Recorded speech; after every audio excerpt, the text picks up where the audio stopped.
Now at 10, the city of Joplin moves one step closer to a massive land development project east of Rangeline.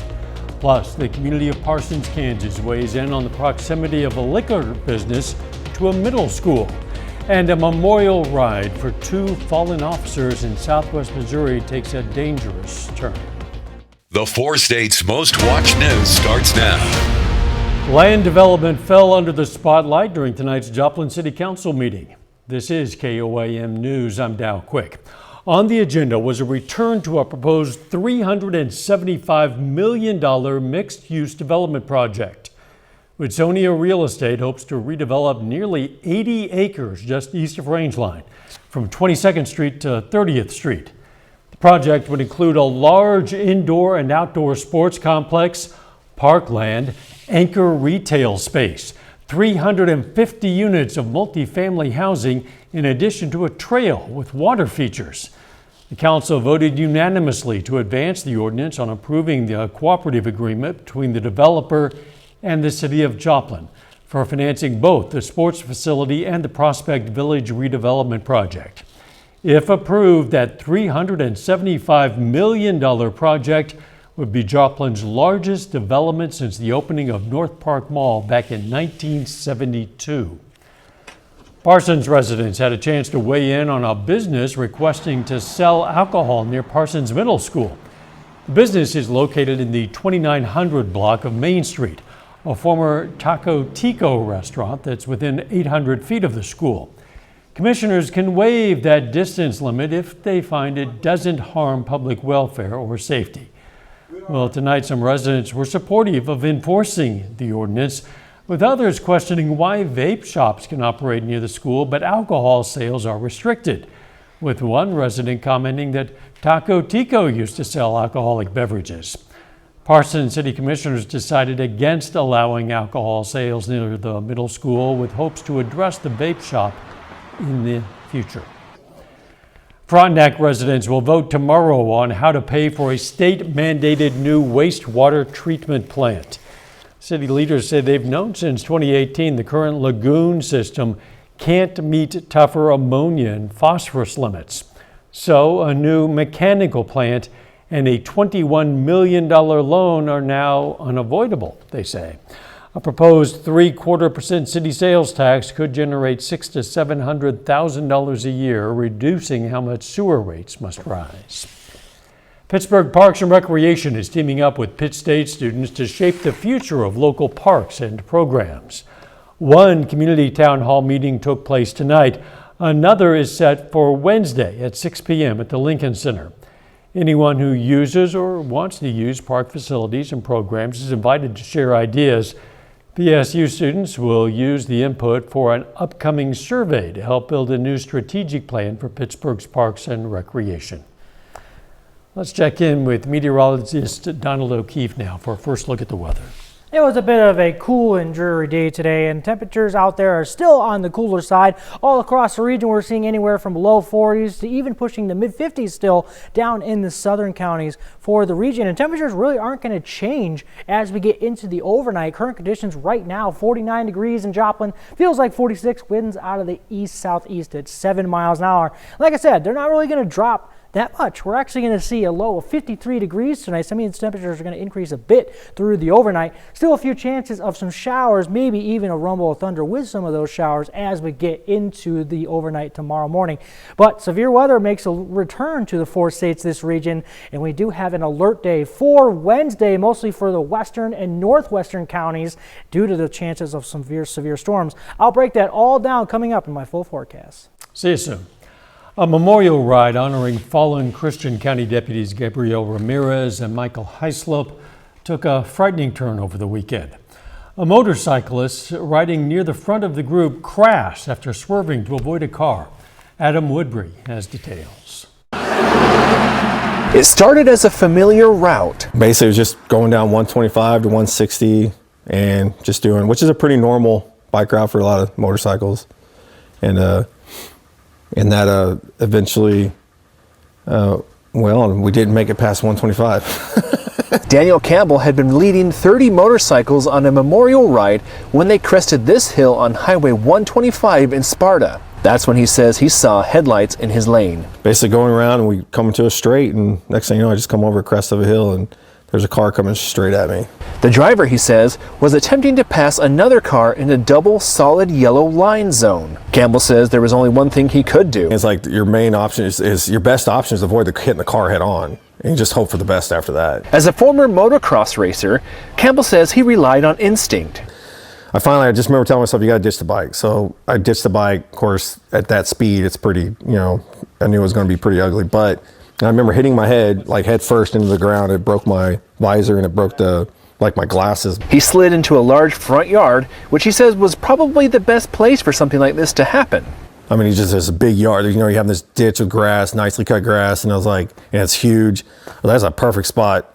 I mean, if you had to bail and get off the road, that was it. Overall, Campbell says he's okay. He's got a few scrapes and is a bit sore, but he's thankful it wasn't any worse. But yeah, it could have been a lot worse. Could have really been a tragedy. Tragedy on top of tragedy is not something nobody wants to see. Campbell says the driver left the scene, but after the crash was shared on social media, the driver's family reached out and has been cooperative. Coming up, the impact of strikes in Iran on American service members. At least 6 U.S. service members have been killed as a part of Operation Epic Fury, as President Trump warns that number could go higher. I'm Olivia Rinaldi on Capitol Hill with the new details about how long the conflict could last. And how the action in Iran might have an impact at the pumps right here at home. Today, the Pentagon said the number of U.S. servicemen killed in the military campaign against Iran has climbed to 6.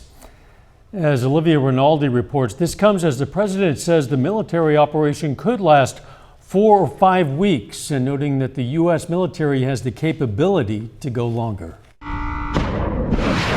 The U.S.'s campaign against Iran continued Monday with ongoing airstrikes. The Pentagon says this video shows the U.S. military striking one of 11 Iranian ships that have reportedly been sunk since the attack on Iran began. We're already substantially ahead of our time projections. We projected 4 to 5 weeks, but we have capability to go far longer than that. The president reiterated in comments to reporters Monday that the attack on Iran was necessary. This was our last best chance to strike. But Democratic lawmakers aren't so certain, expressing concern over why an attack of this scale did not involve congressional approval. This is Trump's war. This is a war of choice. He has no strategy. He has no endgame. All of this comes as the Pentagon shared the number of U.S. servicemen killed in the operation has grown. It happened to hit a tactical operations center that was fortified, but these are powerful weapons. The U.S. and Israeli campaign against Iran continues to draw mixed global reaction, with a number of European allies expressing concern. On Monday, the European Commission president warned of the long-term implications.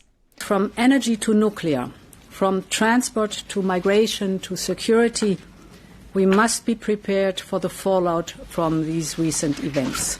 But Iran continues to retaliate against U.S. allies in the Middle East, firing missiles upon Bahrain, the United Arab Emirates, and Israel.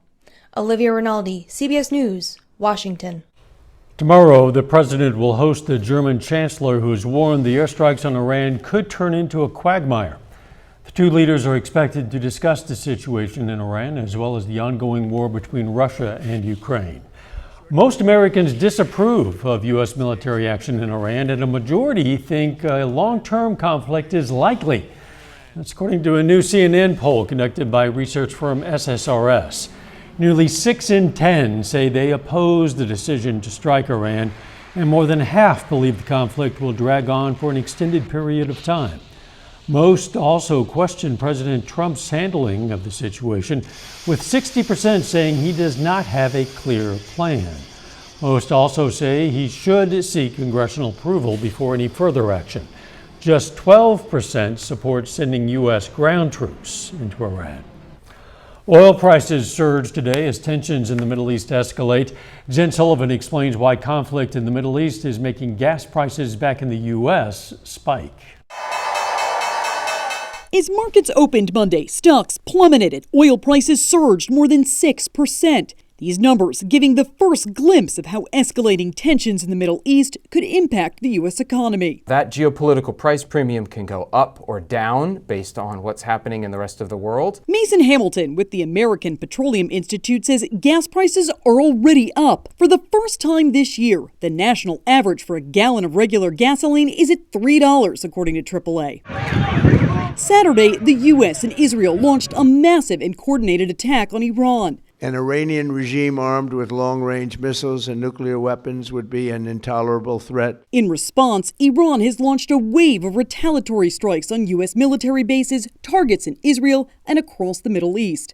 The violence is disrupting oil shipments. This tanker struck in the Strait of Hormuz by a U.S. missile, according to Iranian state media. The oil tankers are not going through it as missiles are flying, and in fact, we've got reports of at least 4 tankers that have diverted away or are dropping anchor. The Strait of Hormuz is a major shipping route. Roughly 20 million barrels of oil pass through there a day. That's about 20% of the world's oil consumption. Some crude oil can leave this region via pipeline, but it's the equivalent of trying to push a watermelon through a golf hose. It's not enough, and there's too much trying to go through too little of a route. Hamilton says as long as this violence continues, gas prices will remain high. But it's too early to predict just how much more consumers will be paying for gas. U.S. stocks did rebound at the close of the markets, erasing earlier losses, but oil prices do remain high. A little bit later, the Miami Public Library opens a new chapter of Read Across America with a little help from a famous children's author. And severe weather looks to make a return to the 4 states on Wednesday and Friday. I'll break that down coming up. Here's your Skywatch weather forecast from the trusted Roper Kia Weather Center.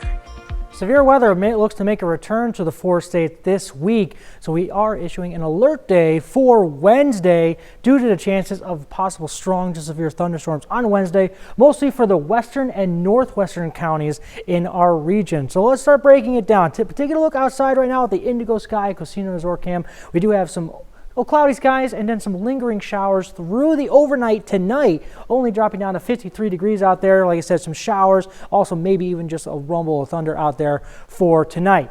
As we get into Tuesday, though, we're going to start seeing the wind start picking up ahead of that system Tuesday night. We can see wind gusts 20, 25, even pushing 30 miles an hour for us on Tuesday. All right, let's talk about the timing of these storms on Wednesday. Starting off Tuesday morning, we're going to see temperatures in the low to mid 50s for the region, just some lingering showers by about 7 a.m.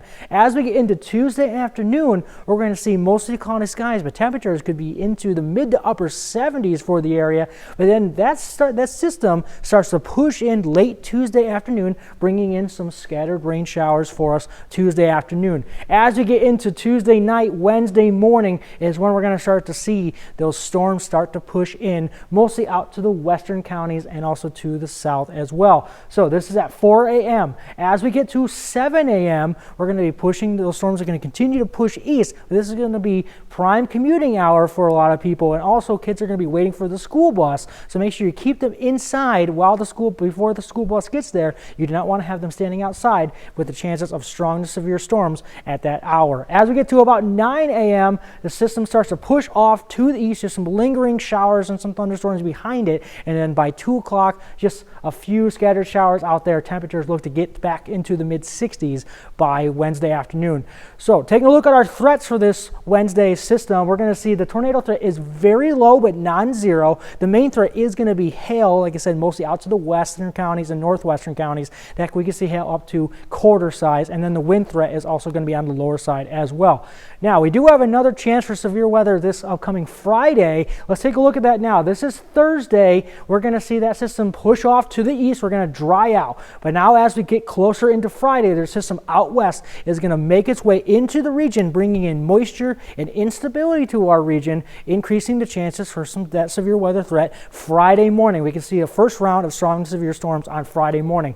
We do have a little bit of a lull through Friday afternoon, but as we get into Friday evening, we do have another round of possible strong to severe storms that will push through as that system continues to push east. But despite the possibility of strong to severe storms, we will likely see a significant amount of rain over the next 7 days. This is until Sunday of this week. We can see anywhere from an inch to even pushing 2.5 inches down there in the southeastern counties, and that should really help out these drought conditions across the region. Taking a look at our 7-day alert day on Wednesday due to those storms in the morning. We're going to see Friday another alert day due to the chances of some strong to severe storms. But we're going to see above average temperatures basically for the next 4 to 5 days.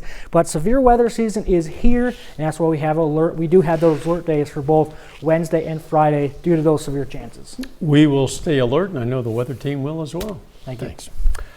Still ahead, Pitt State Athletics makes a big announcement, and Missouri postseason high school basketball rolls on.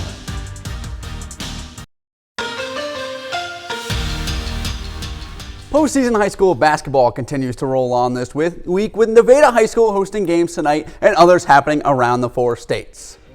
In Nevada, the districts roll on as East Newton battles Monette, and this one was tightly contested throughout. Second quarter, Cubs moving the ball around. Kaylee Hohenesse to Addie Brownlee, who finds Avery Stokes wide open underneath for the lay-in. Monette leads by 1. Final seconds of the first half, Patriots leading by 1 now. Hallie Cook steals the inbound pass, taking off in transition and kissing it off the glass just before the buzzer. East Newton leads by 3 at the break. Let's go to the 4th. Tied at 36, Sylvia Larson finds Lila Sesse wide open in the corner. The junior drains the 3 for the lead. Later in the quarter, Cubs down by 5, showing off the ball movement once again. Fenley Wilson with the tunnel vision finding Stokes on the block for 2. But it wouldn't be enough. East Newton advances to play top seed in Nevada, winning 46-39 over Monette. The 3 seed Mount Vernon clashing with 6 seeded Seneca in the nightcap.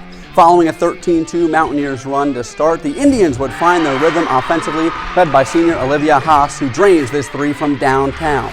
She was just getting started. Off a Mount Vernon miss, Seneca goes back to their senior, and Haas would push the pace, attacking downhill, shaking off her defender at the bucket and scoring off the glass. We'll go to the second quarter. Mountaineers Hadley Post can't connect on this 3, but Bella Hernandez races down the long rebound, driving to the rim and fighting off the contact for the bucket and the foul.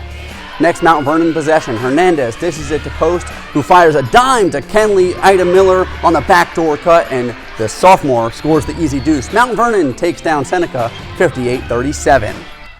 Webb City girls basketball on the road to Hillcrest for districts with a rematch against Willard in the first round. Lady Cardinals took the first meeting starting in the second period. Whitley Keat from deep off the top of the key. That 3 is money. Webb takes a 9-point lead. First half wrapping up. Tigers keeping it close. Check out this passing by Webb. Addie Burns with the jumper to knock it down as time expires. Lady Cardinals with a 6-point lead at the half. Willard clawing their way back into this one. Tigers' Elise Murray drains the corner 3 to give Willard their first lead of the game. That's really late. She finished with 25. Webb City needed something to stay alive in this tournament. Abby Sargent assists Addie Burns, and from the corner she knocked it down. Willard upsets Webb City 62-55 in the first round of the district tournament. Pitt State Athletics made announcements about numerous things today. Let's take a look, starting with a new uniform deal. The Gorillas will begin wearing the swoosh again on June 1st of this year. Currently, Pitt State Athletics wear Adidas, but had worn Nike in the past. PSU's Vice President of Athletics, Anthony Crespino, said, quote, "This new opportunity allows us to invest more into our student athletes." On the baseball diamond, the Gorillas' Dagan Brewer was named the MIAA Hitter of the Week. He had 12 hits in 14 at-bats for an .857 average. That's absurd. He also smacked 4 home runs and collected 12 RBIs in 3 games. Let's keep the recognition going as Gerard Weddington was named to the USTF-CCCA Division II Men's Track and Field Athlete of the Week. The freshman won the 200-meter dash and tied the Division II record in the 60-meter dash with a time of 6.54 seconds in the MIAA Championships this weekend. If you're a pitcher and you face a guy with an .857 batting average, if there's anybody on base, you just walk the guy. Yeah, right? Dagan Brewer has had an absolutely phenomenal start to the season, and this goes back to last season. He set the MIAA record going back to last season into this season of most games with a hit. I mean, it is incredible the tear he is on so far this year. Apparently, he doesn't miss. We'll be right back. Today in Oklahoma, the Miami Public Library kicked off Read Across America Week by reading to children at the local Head Start. The celebration coincides with Dr. Seuss's birthday and highlights the importance of early childhood literacy. The library manager emphasizes that reading to young children provides academic and social benefits that last a lifetime. I have an almost 4-month-old baby, and so the worry is, okay, am I going to do well enough? Am I going to teach him to be able to read or say enough words for him as he's growing for him to catch on and be on par with where he needs to be for schooling? Baker emphasizes the importance of teaching children to read as it can give them a head start in their schooling. The Miami Library also hopes these reading moments will help build a stronger foundation for the next generation of learners. And besides that, it's just fun for you and the child. So please read to your kids. The weather looking kind of iffy in the days ahead. Yeah, we're going to see a high of 78 degrees tomorrow, but we're going to see some storms start to push in Wednesday morning. That's why we have an alert day for Wednesday, and then we're also watching for another severe weather chance on Friday, so we have an alert day for that as well. So we're going to keep an eye on that. All right, final sports note. Yeah, I mean, high school basketball postseason continues to roll on. That weather, not a factor in the middle of this week with nothing out on the diamond, but it is going to get good quickly. Webb City going down today, a bit of a surprise. Yeah, it was too bad. Yeah. They kept it close late. Thanks for joining us. Don't forget the morning show starts at 5 a.m. and let's make it a great tomorrow.